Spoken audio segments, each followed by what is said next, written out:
이는 모세가 요단 저쪽 숲 맞은편에 아라바 광야 곧 바람과 두벨과 라반과 하스롯과 디사합 사이에서 이스라엘 무리에게 선포한 말씀입니다. 아멘.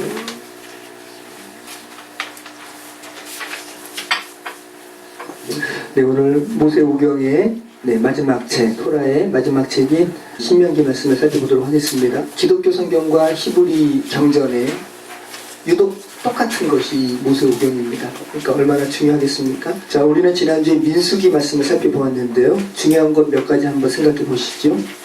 민수기는 이스라엘 사람들의 출애굽 후 광야에서 일어난 사건들을 기록한 책이라고 했습니다. 하나님께서는 아직 물리적으로는 애굽에 매여 있을지라도, 여러분이 죄된 세상에 매여 있을지라도 하나님께서 당신의 교회로 부르신 사람들을 이미 군대로 지칭하시고 군대로 편성하시고 군대로 여기셨다라는 걸 우리가 살펴보았습니다. 째바라는 단어였다고 그랬죠. 창세기 2장 1절에 가장 처음 나온 단어였습니다. 하나님께서 천지와 만물을 이루시니라 할 때 그 만물이 그 째바라는 단어였습니다. 하나님의 명령에 그대로 순종하여 존재하게 된 것들, 그것을 째바라는 단어로 지칭하셨다는 것이죠. 모든 만물이 하나님의 째바라면 죄로 오염된 애굽에서 출애굽시키시는 당신의 백성을 째바, 군대라고 지칭하시고 군대로 만들어 가시는 하나님의 역사는 지극히 당연한 것이라 말씀드렸습니다.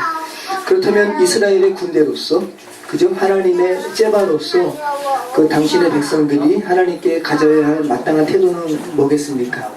순종이죠. 그죠? 순종하지 않아서 이스라엘의 9세대는 광야에서 다 죽게 됩니다.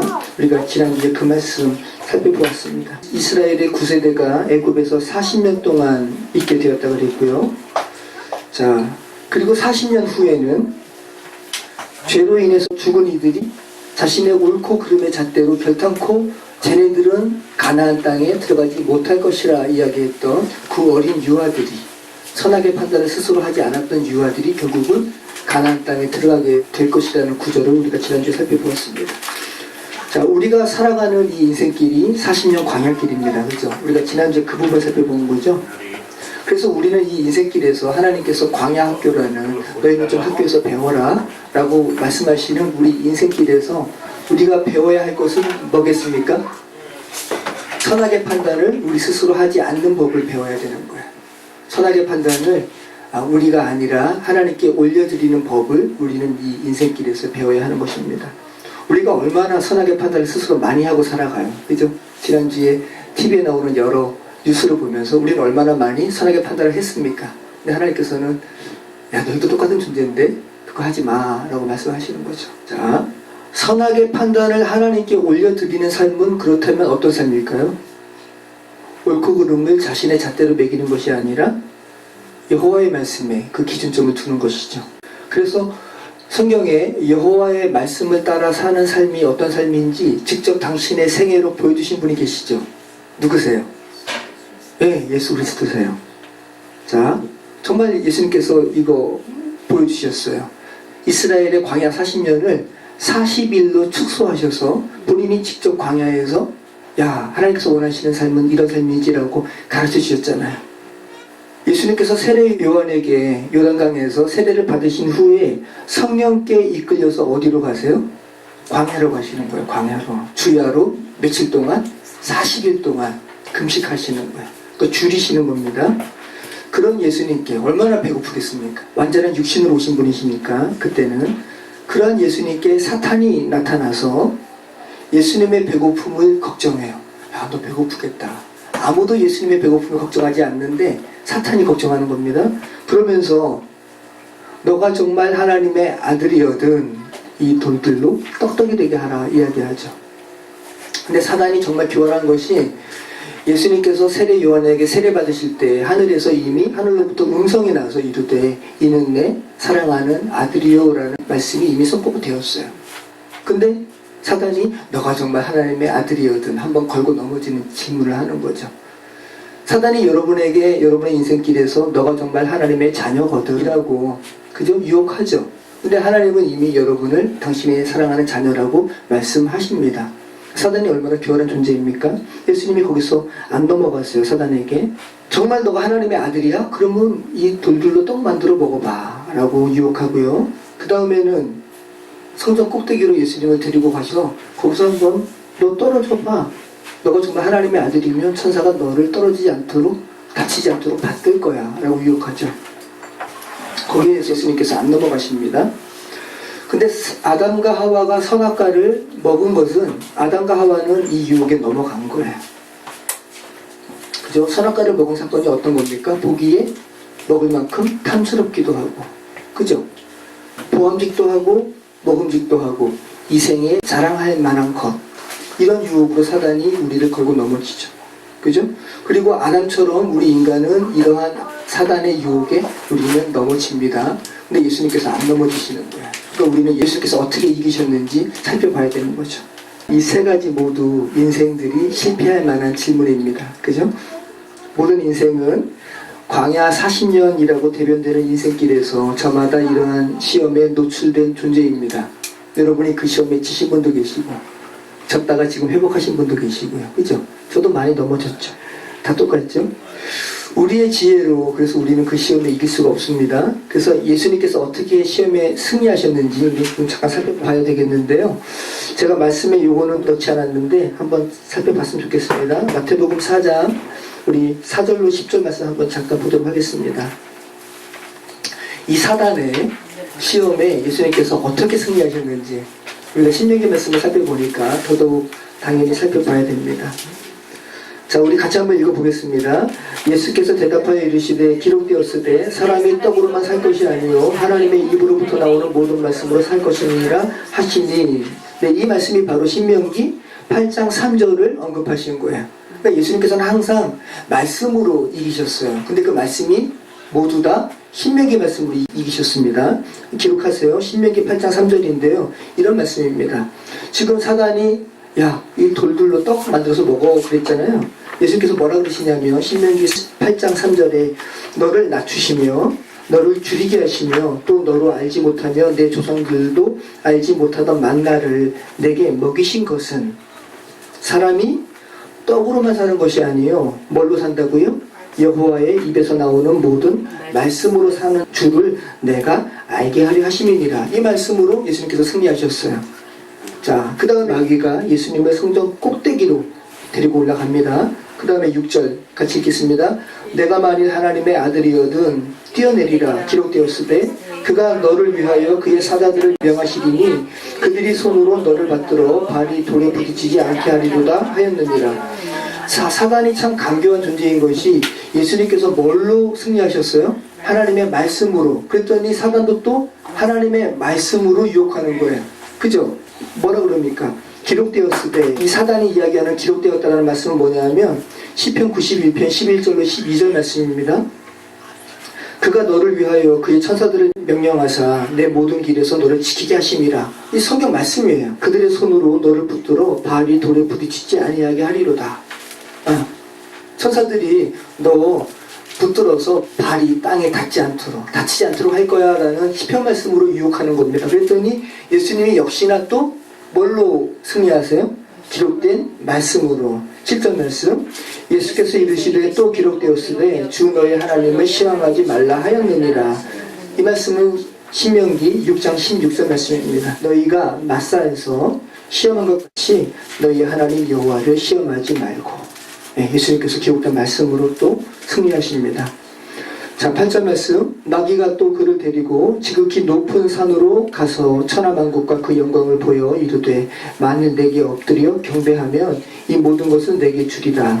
이에 예수께서 말씀하시되 사탄아 물러가라. 기록되었으되 주 너희 하나님께 경배하고 다만 그를 섬기라 하였느니라. 신명기 6장 13절 말씀으로 승리하십니다. 내 하나님 여호와를 경외하면 그를 섬기며 그의 이름으로 맹세할 것이니라. 이 말씀으로 예수님께서 승리하신 겁니다. 자, 예수님께서 승리하신 모든 그 말씀이 다 어디에 기록된 말씀이에요? 신명기. 우리가 오늘 살피는 신명기. 예수님께서 사단의 유혹에 대하여 승리하시며 하신 말씀이 모두 신명기 말씀이라는 거 기억하시고요. 그러면 여러분 우리도 이 인생길에서 사단의 유혹을 뭘로 이기셔야 돼요? 말씀으로. 하나님의 말씀으로 우리 이겨야 되는 거죠. 기록된 말씀으로. 여러분의 경험이 아니라, 여러분의 감정이 아니라, 여러분의 지식으로가 아니라 우리는 말씀을 잘 살펴야 됩니다. 신명기라는 의미는 두 번째 율법이라는 의미에서 영어로는 두테로노미라는 말입니다.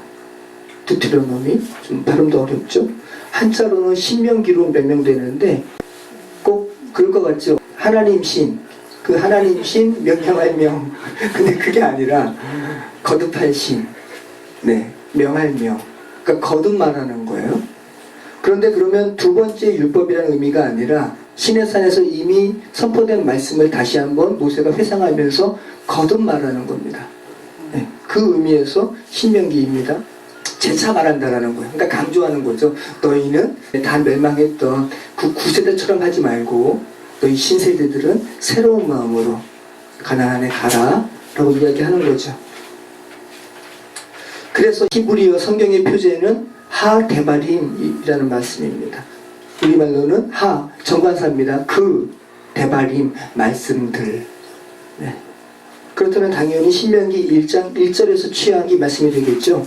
신명기 1장 1절 이는 모세가 요단 저쪽 숲 맞은편에 아라바 광야 곧 바람과 도벨과 라반과 하세롯과 기사합 사이에서 이스라엘 무리에게 선포한 말씀입니다. 네. 하데바림. 이것이 바로 신명기입니다. 여기서 요단 저쪽이라는 말은 요단강을 기점으로 동편과 서편을 나누는데 요단강 동편을 말하는 거예요.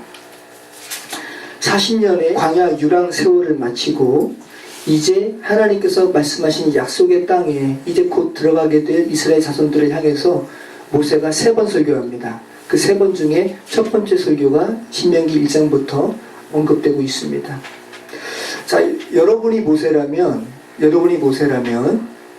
이제 곧 있으면 가나안 땅에 들어가게 될 그 신세대 40년 전에 이네들은 결코 가나안 땅에 들어가지 못할 거라고 이야기했던 그 어린아이들이 이제 장성한 어른이 되어서 가나안 땅에 들어가게 되는데 여러분이 모세라면 무엇을 이야기하고 싶겠어요? 지난주 말씀을 기억하신다면 너희는 하나님의 말씀에 뭐하라? 순종하라. 그죠? 그래서 첫 번째 설교에 가장 중요한 사건으로 바로 나오는 것이 뭐겠습니까? 지난주에 우리가 살펴봤던 가데스 바네아 사건이 가장 먼저 나오죠. 자, 여러분, 제가 이렇게 지금 여기 자료 보면 지도 해놨잖아요. 여기에 그 파란색으로 동그라미 친 게 시내산이에요. 그 호렙산이라고도 합니다. 같은 말입니다. 여기서 율법 받고요. 그 다음에 가데스 바네아 이 빨간색 원이에요. 40일 동안 12지파의 대표 뽑아가지고 정탐하는 거거든요. 이 위까지 정탐하는 겁니다. 자, 그러니까 가데스 바네아는 이제 하나님께서 말씀하신 약속의 땅에 가까운 곳이죠. 그죠? 모세는 첫 번째 설교를 하는 처음부터 가데스 바네아에 대해서 이야기하는데 2절 말씀을 보면 가데스 바네아까지 거리가 구체적으로 나오고 있어요. 무슨 산에서? 가데스 바네아까지 거리가 10하루길이라는 겁니까? 호렙산에서. 호렙산이 시내산입니다. 그러니까 여기 밑에 보면 시내산 나오죠. 여기서 가데스 바네아까지 며칠 길이라고요?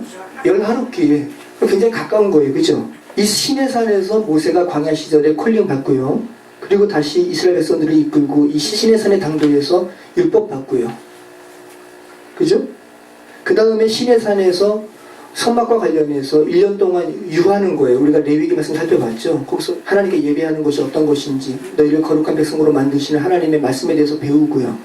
그 다음에 가데스 바네아까지 가는 건데 굉장히 가까운 거리라 그러잖아요. 10하루길. 그 말은 지금 세 번째 설교 중에 첫 번째 설교를 하면서 가데스 바네아가 시내산에서 10하루길이었어 라고 이야기하는 것은 뭐를 지금 모세가 말하고 싶어 하는 거죠? 너희의 조상들이 가나안 땅까지 거의 다 왔었어 라는 것을 이야기하고 싶어 하는 거죠. 거의 다 왔었어. 그런데 그들이 하나님의 말씀을 신뢰하지 않고 순종하지 않아서 무려 38년 동안 이 광야에서 유리방황하다가 다 뭐 했어? 죽었어.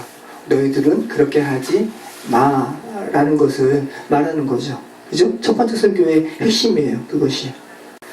자, 그리고 이 첫 번째 설교의 마지막 부분에서 가나안 땅에 모세도 들어가기를 원했지만 하나님께서 허락하지 않으시는 그런 구절이 나오고요. 또 여호수아를 후임자로 삼으시는 말씀이 나옵니다. 그리고 마지막으로 유일하신 하나님에 대한 언급에 대해서 이야기하고 요단 동편에 구별한 도피성에 대한 언급을 함으로써 1차 설교를 마쳐요. 신명기 4장 41절로 43절 말씀인데요. 그때 모세가 요단 이쪽 해돋는 쪽에서 세 성읍을 구별하였으니, 그러니까 요단 동편입니다.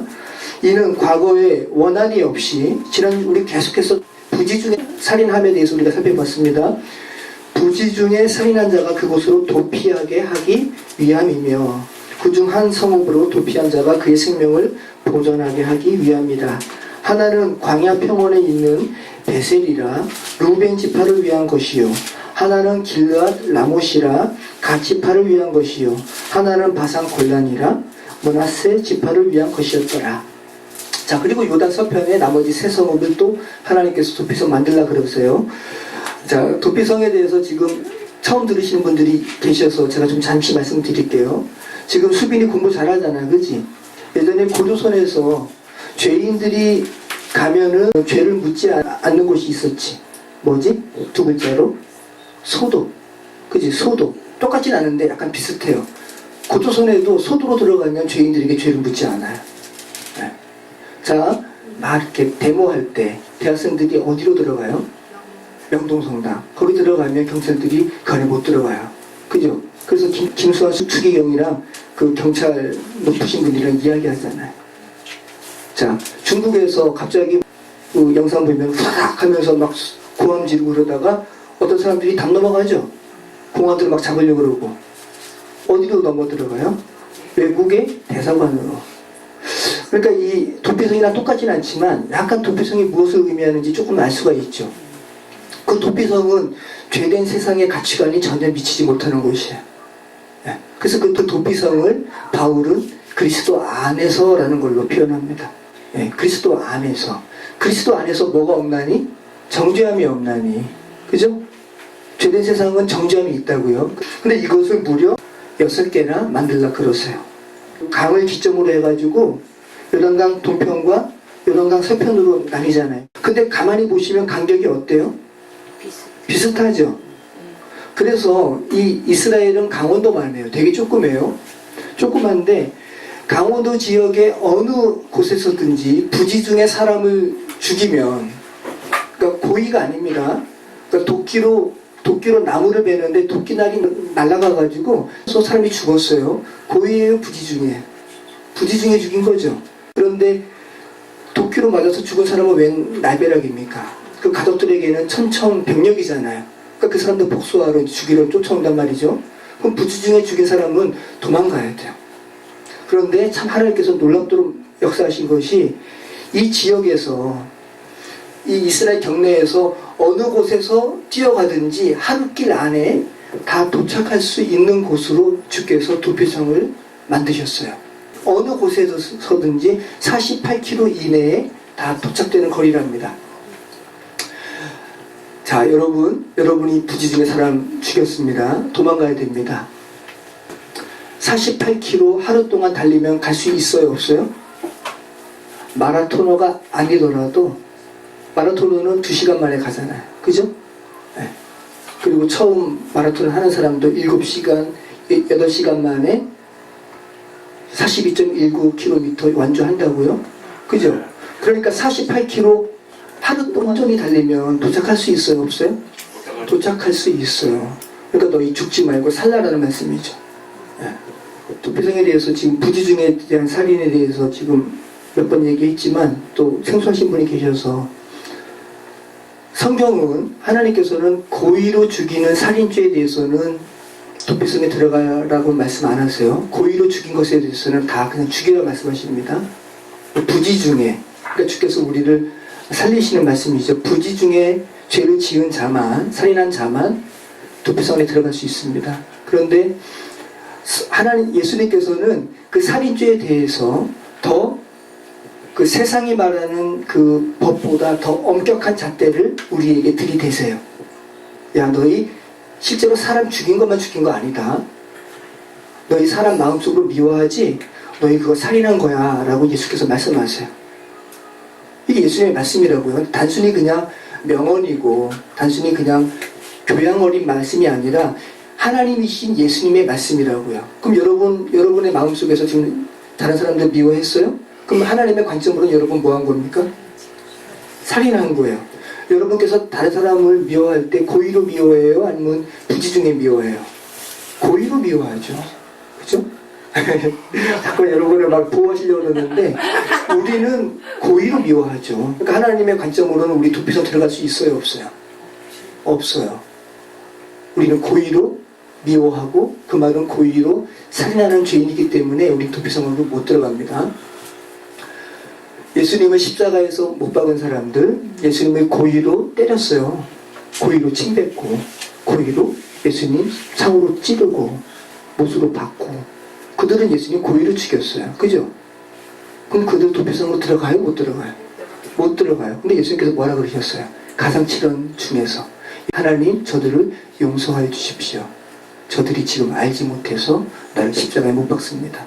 그러니까 예수님께서는 우리의 이 고의로 살인하는 죄들을 예수님께서는 부지중에 지은 죄로 봐주시기 때문에 우리는 도피성으로 들어갈 수 있는 거예요.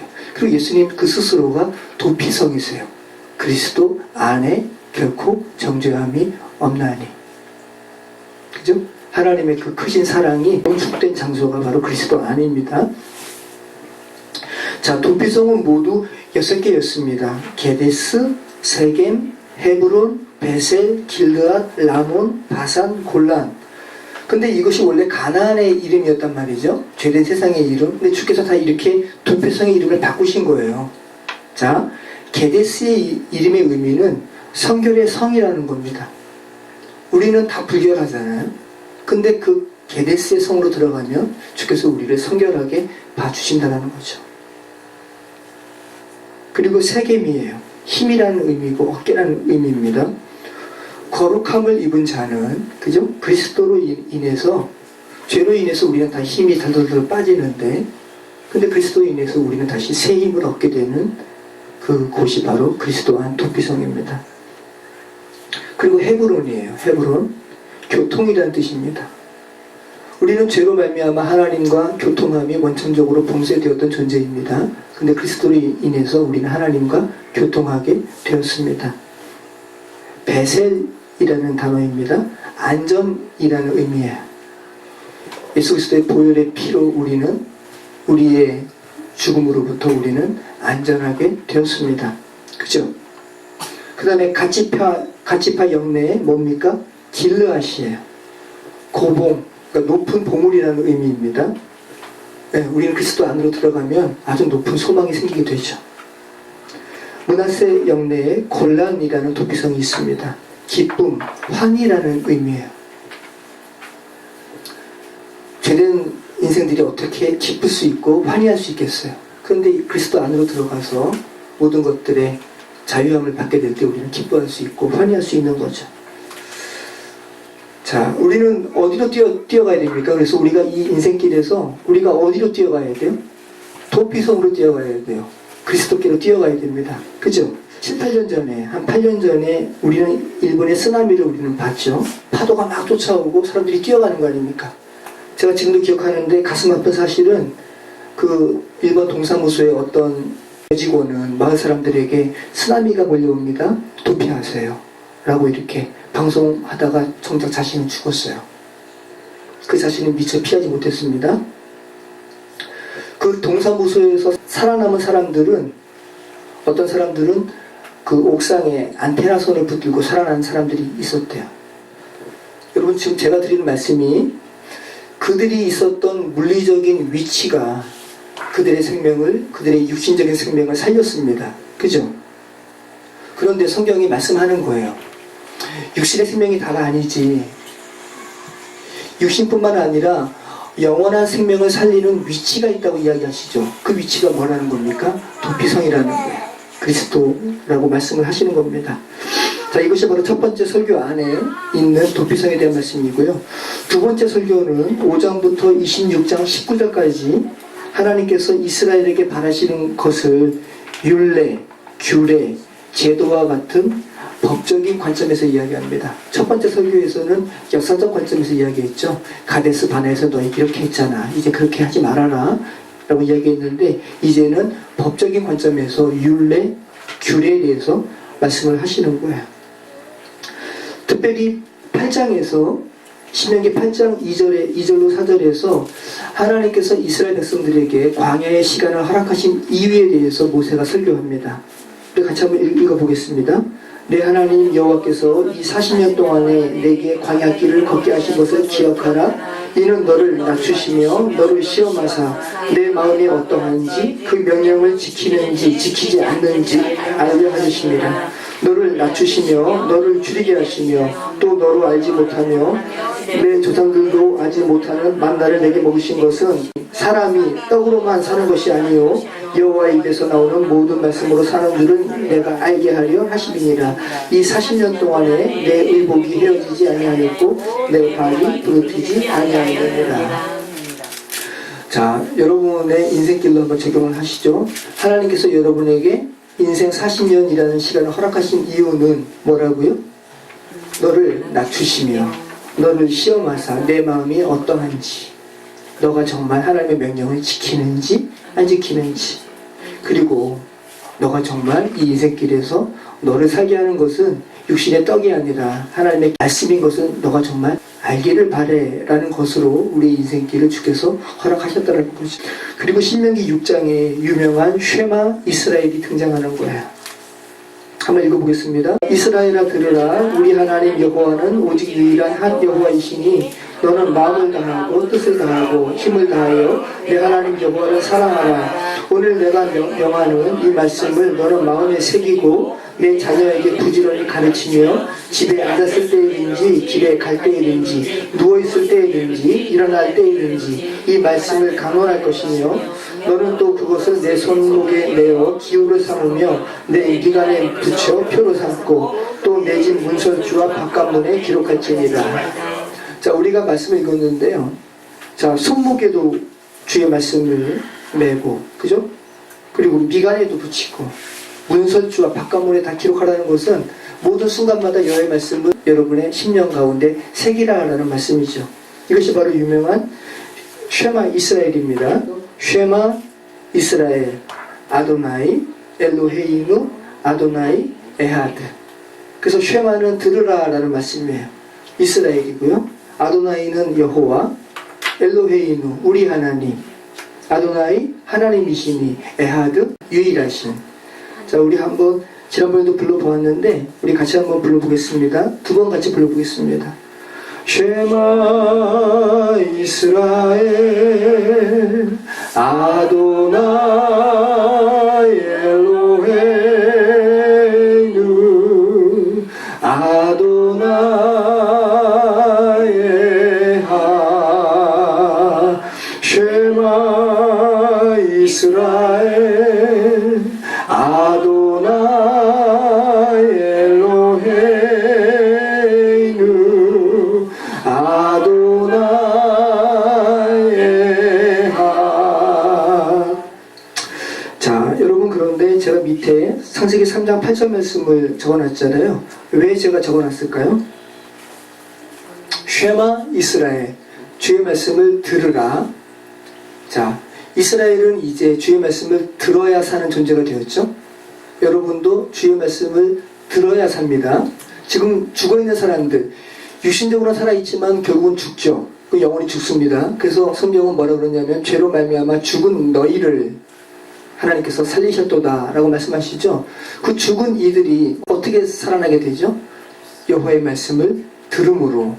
자, 그러면 창세기 3장 8절 말씀 보면 죄로 인해서 죽은 인간의 기사에 처음 이 듣는다라는 쇠마가 기록된 말씀이 바로 창세기 3장 8절이에요. 자, 어떤 말씀이죠? 그들이 그날 바람이 불 때 동산에 거니시는 여호와 하나님의 소리를 듣고, 쇠마예요. 아담과 그의 아내가 여호와 하나님의 낯을 피하여 동산 나무 사이에 숨은지라. 이 전에도 아담과 하와가 하나님의 말씀을 들었겠죠. 근데 그 전에는 듣는다라는 이 쇠마를 굳이 기록할 필요가 없었어요. 그죠? 왜? 그들은 항상 하나님의 말씀을 듣고 사는 존재가 되었으니까. 그런데 죄로 인해서 사단, 나시의 꾀임으로 인해서 그들이 선악과를 먹고 죽었습니다. 선악의 판단을 스스로 하는 존재가 되었어요. 죽었어요. 그 죽은 결과가 뭐죠? 여호와 하나님의 소리를 듣고 어떻게 했어요? 죽게 나아간 것이 아니라 피했어요. 네, 피했어요. 그러니까 죄로 인해서 가장 처음 등장하게 된 단어가 이제 너희는 주의 말씀을 들어야 사는 존재가 되었음을 알려주기 위해서 창세기 3장 이 죄로 인한 그 타락의 기사에서 샤마라는 단어가 처음 등장하고 있습니다. 그리고 이후부터는 줄곧 해서 샤마라는 말씀이 계속 나와요. 주의 말씀을 들어라. 들어야 너희가 산다.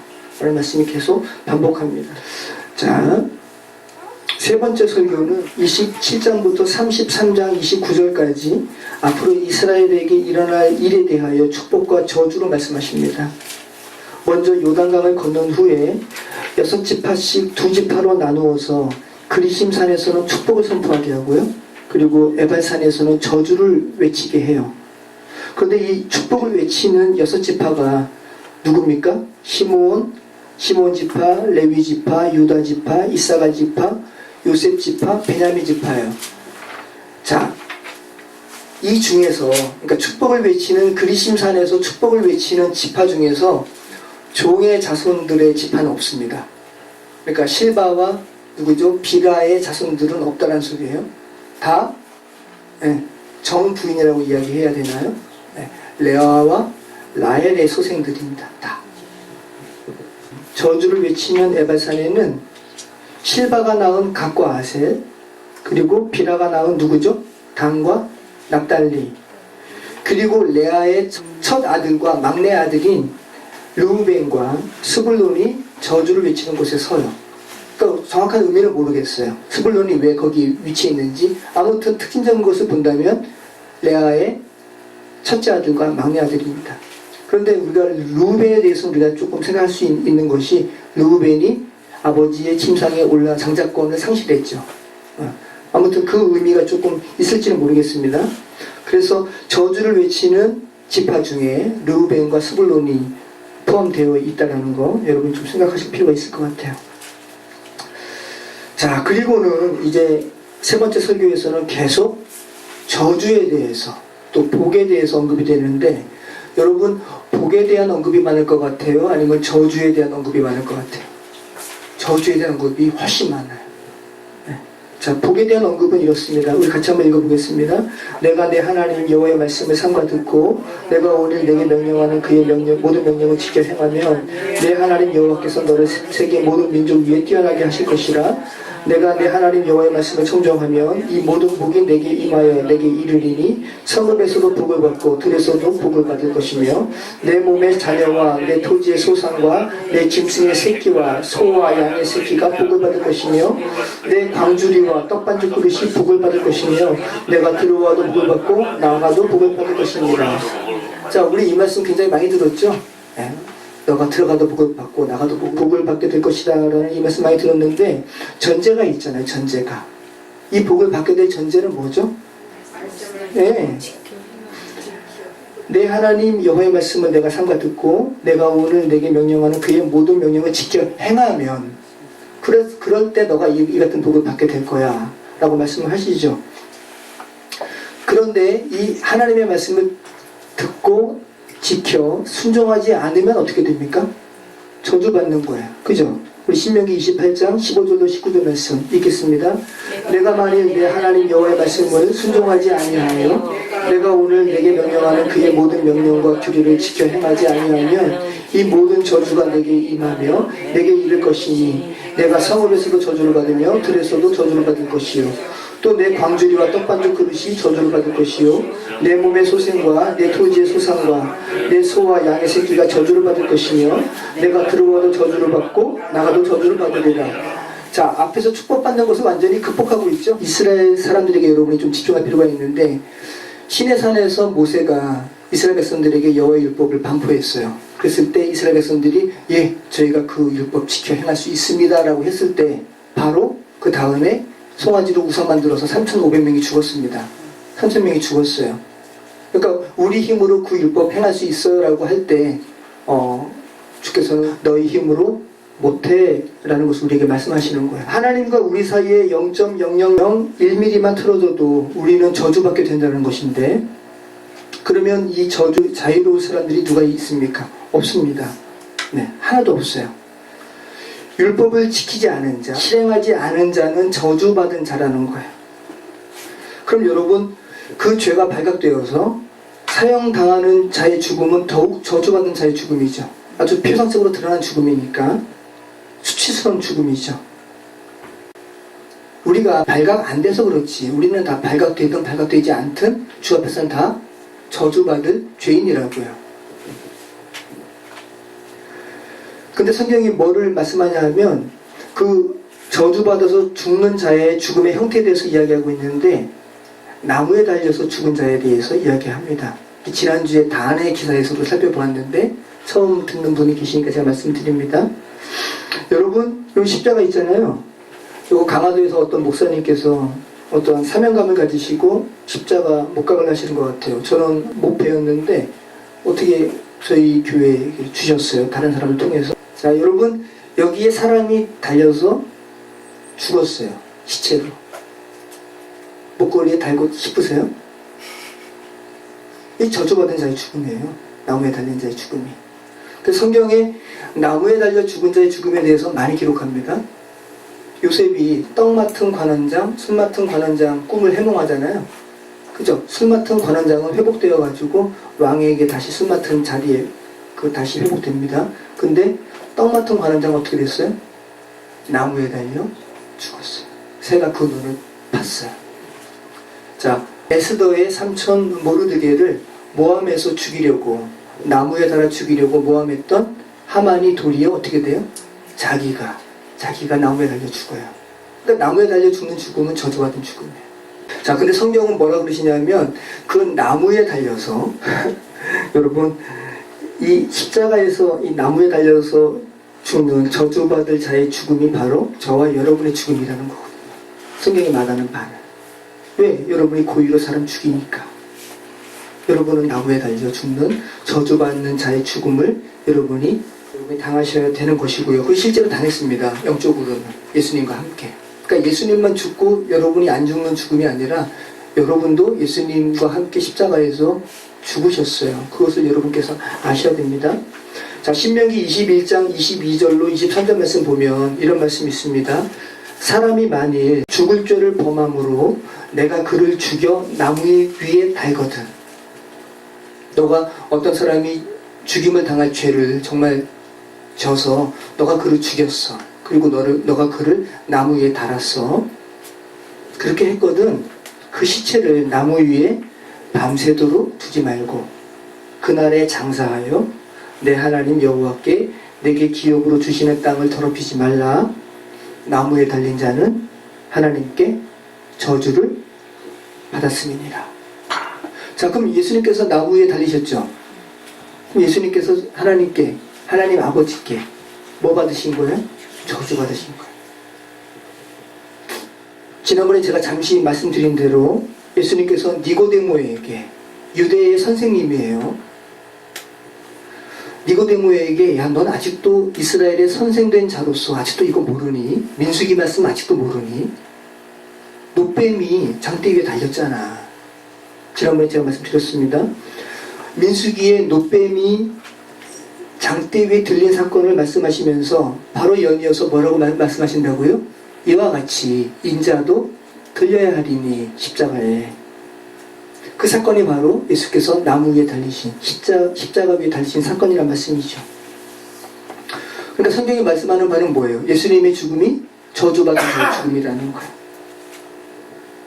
자, 여러분, 지금 제가 이렇게 말씀드려도 여러분이 지금 복음에 대해서 확 열린 시대에 살아가기 때문에 많이 듣던 말씀, 그래, 그 말씀 그냥 끄떡이지만 초대교회 당시에서는 예수님께서 나무 위에서 죽으셨다는 이 사실이 엄청난 이슈였어요. 예수님이 메시아시라면, 그죠? 우리가 그토록 고대했던 메시아시라면 예수님이 왜 나무 위에서 죽으셨을까? 나무 위에 달린 시체는 나무 위에서 죽는 죽음은 저주받은 죽음인데, 하나님께 저주받은 죽음인데, 메시아이신 예수께서 왜 나무 위에서 죽으셨을까? 이것이 초대교회 딜레마였다고요. 이슈였고. 근데 성령께서 초대교회에 가르쳐 주시는 거죠. 바울에게도 가르쳐 주시고, 바울뿐만 아니라 누가에게도. 자, 누가가 이렇게 이야기합니다. 사도행전 5장 30절. 너희가 나무에 달아 죽인 예수를 우리 조상의 하나님이 살리시고. 자, 그리고 또 사도행전 10장 39절로 40절.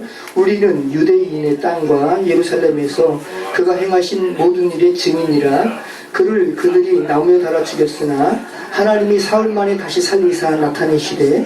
자, 그럼 베드로도 이렇게 이야기하죠. 베드로전서 2장 24절. 친히 나무에 달려 그 몸으로 우리 죄를 감당하셨으니 이는 우리로 죄에 대하여 죽고 의에 대하여 살게 하려 하심이라. 그가 채찍에 맞음으로 너희는 나음을 얻었나니. 자, 그렇죠 여러분. 예수님과 관련해서 초대교회의 관점은 누구라고 이야기하고 있습니까? 나무에 달린 자. 나무에 달린 자라는 것은 하나님께 저주받아 죽은 자. 이 예수님이시라는 겁니다. 이 표현을 가져가고 있어요. 이유는 그들이 구소사적으로, 그죠?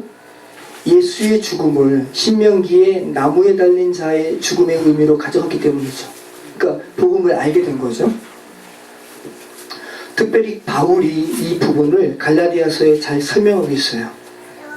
갈라디아서 3장 13절 말씀입니다. 우리 같이 한번 읽어보겠습니다. 그리스도께서 우리를 위하여 저주를 받은 바 되사 율법의 저주에서 우리를 속량하셨으니 기록된 바 나무에 달린 자마다 저주 아래에 있는 자라 하였습니다. 네, 그리스도께서 나무에 달리셔서 저주를 받으신 것은 누구를 위하여? 우리를 위하여 저주를 받게 되셨다 그러고요. 신명기에서 저주받은 자에 대한 그 죽음에 대해서, 저주받은 자에 대해서 그토록 많이 말씀하시는 그런 율법의 저주에서 우리를 속량하게 하셨다는 거죠. 우리가 더 이상 그 율법의 저주에 매여 있지 않아도 되게끔 하셨다는 거예요. 기록된 바 나무에 달린 자마다 저주 아래에 있는 자라 하였습니다. 갈라디아서 말씀하시면서 신명기 말씀, 조금 아까 제가 읽었던 말씀을 바울이 언급하죠. 그죠? 나무에 달린 자는 하나님께 저주를 받았습니다. 그 말씀 언급하잖아요. 자, 여러분, 율법은요, 아까 김한숙 권사님 지킬 수 있어야 라고 말씀하셨잖아요. 그 하나님께서는 그거 지키면 우리 하나님께 갈 수 있거든요. 완전한 거예요. 그런데 우리는 그거 못 지키잖아요. 그래서 우리에게는 불완전한 것이거든요. 자, 율법은 인간은 지킬 수 없기 때문에 인간 편에서 불완전한 것이지, 그것을 다 지키는 자에게는 완전한 생명으로 인도하는 것이 율법이에요. 그 율법을 온전히 지키신 분이 누구세요? 예수님이에요. 예수님 외에는 없습니다. 지킬 수 없어요, 인간은. 오직 예수님만이 율법의 저주에서 자유케 되신 분이죠. 저주를 받지 않으신 분이세요. 그런 예수님께서 자기 스스로를 율법의 저주 아래 스스로 두신 것은 누구를 위함이라는 겁니까? 우리를 위함이라는 거예요. 그러니까 바울이 깨달은 거예요. 바울은 율법의 학자였기 때문에 그 율법 가운데 그 똑같은 단어가 계속 반복이 되잖아요. 그럼 가장 처음에 나온 그 단어는 문제를 제기하는 거래요. 그리고 마지막에 나오는 것은 그 문제에 대한 해답을 제기하는 것이라는 겁니다. 토라의 학자니까 이 부분을 신명기에서 발견한 거예요. 자, 우리 신명기 21장 22절로 23절 말씀이 뭐냐면 아까 제가 읽었던 그 말씀입니다. 사람이 만일 죽을 죄를 범함으로 내가 그를 죽여 나무 위에 달거든 그 시체를 나무 위에 밤새도록 두지 말고 그날에 장사하여 내 하나님 여호와께서 내게 기업으로 주시는 땅을 더럽히지 말라. 나무에 달린 자는 하나님께 저주를 받았음이니라. 그냥 문장으로 읽힐 수 있지만 바울에게 있어서 예수님께서 메시아시잖아요. 바울에게 있어서는 예수님께서 정말 메시아이신 것을 다메섹 도상에서 알게 되었거든요. 그가 딜레마에 빠진 거예요. 아까 드린 말씀처럼. 아니 그런데 왜 신명기 이 말씀처럼 나무에 달린 자는 저주를 받은 자인데 왜 예수께서 나무에 달리셨지? 라는 이 질문이 바울은 계속 있었던 겁니다. 초대교회 사람들도 마찬가지로. 자, 그런데 신명기 말씀을 계속 보면 저주를 받은 자, 저주를 받을지어다 이런 말씀이 계속 나옵니다. 27장 15절 장색의 손으로 조각하였거나 부어 만든 우상은 여호와께 가증하니 그것을 만들어 은밀히 세우는 자는 저주를 받을 것이라 할 것이요 모든 백성은 응답하여 말하되 아멘 할지어다. 우상 숭배자들 다 저주받는 거예요. 자, 16절 말씀 그의 부모를 경홀히 여기는 자는 저주를 받을 것이라 할 것이요 모든 백성은 아멘 할지니라. 부모를 경홀히 여기는 사람 얼마나 많아요. 자, 17절 말씀 그의 이웃의 경계표를 옮기는 자는 저주를 받을 것이라 할 것이요 모든 백성은 아멘 할지니라. 그러니까 남의 재산을 탐하는 자들이죠. 맹인에게 길을 잃게 하는 자는 저주를 받을 것이라 할 것이요 모든 백성은 아멘 할지니라. 객이나 고아와 과부의 송사를 억울하게 하는 자는 저주를 받을 것이라 할 것이요 모든 백성은 아멘 할지니라.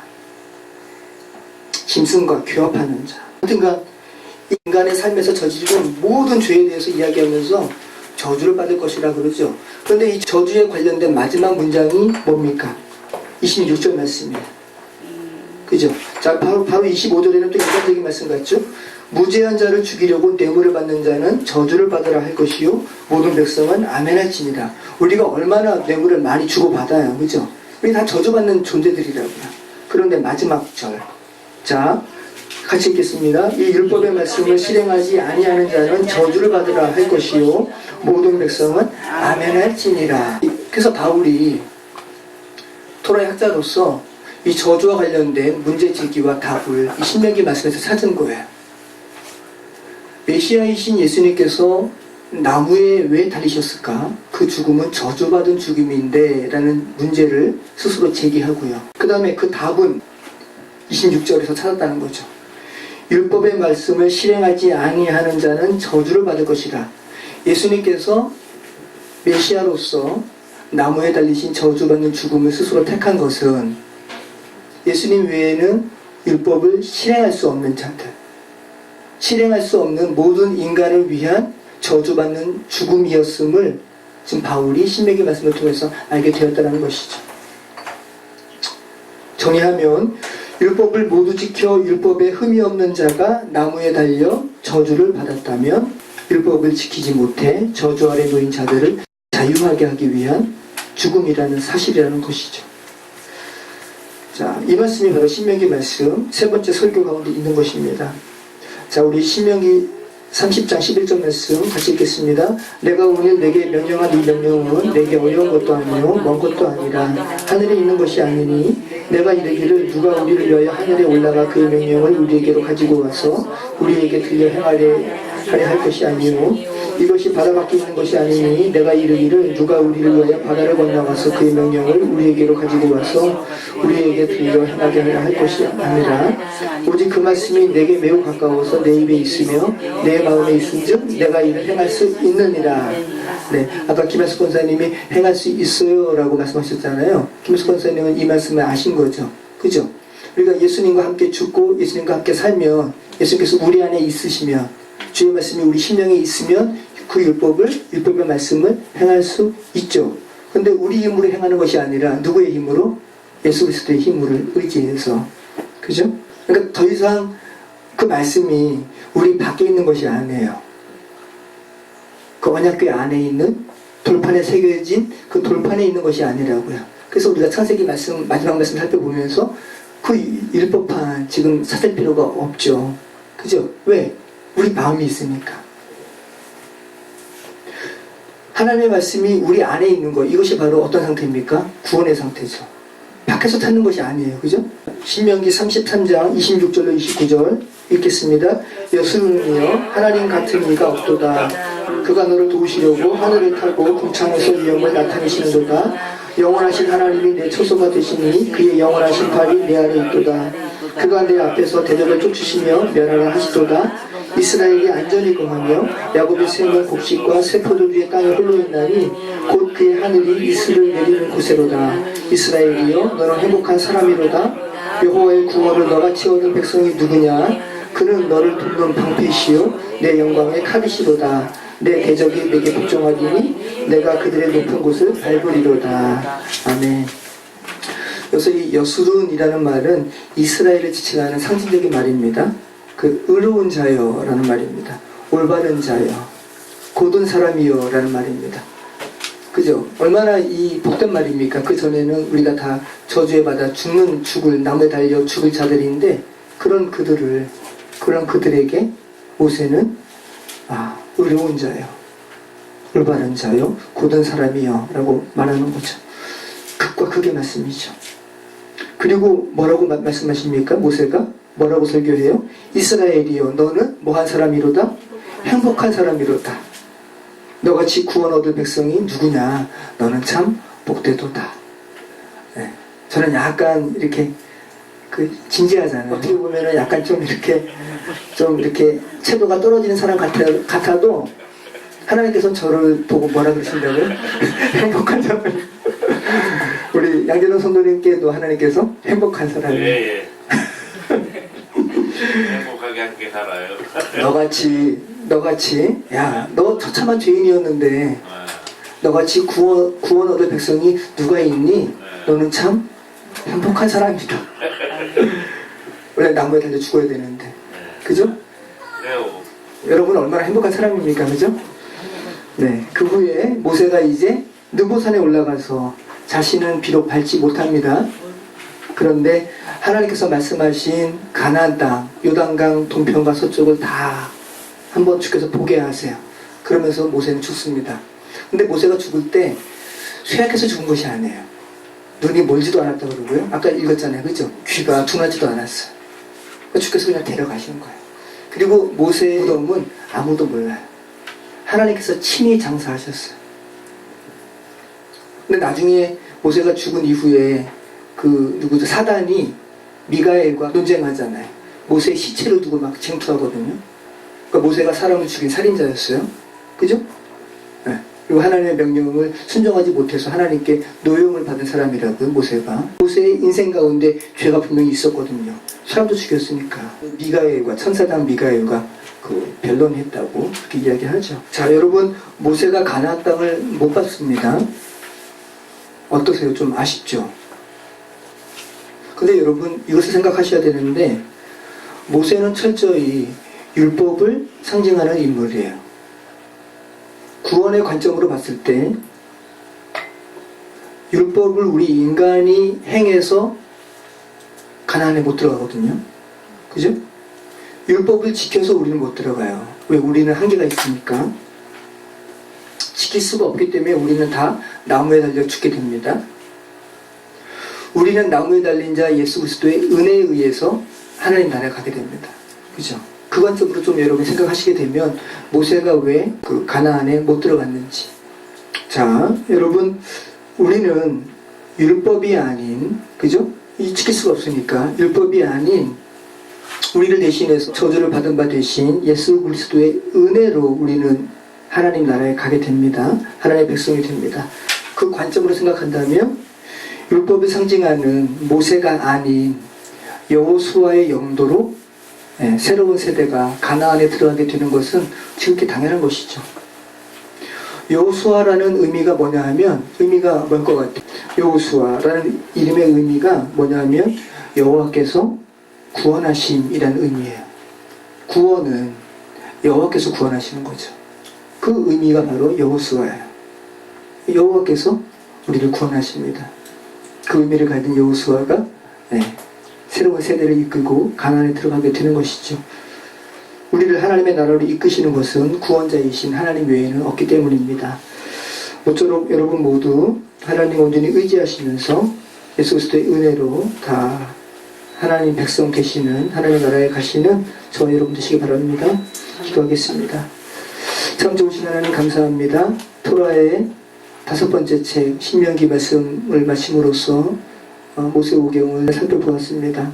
성령 하나님, 이 말씀을 통해서 주께서 우리에게 말씀하시는 것, 우리는 주의 말씀이 아니면 살 수 없는 존재임을 저희가 다시 한번 고백합니다. 주의 말씀 마음판에 새기셨다 말씀하셨사오니 아침에 일어날 때마다 순간순간마다 성령님을 통해서 가르쳐 주시길 소망합니다. 함께해 주시옵소서. 예수 그리스도 이름으로 기도합니다. 아멘.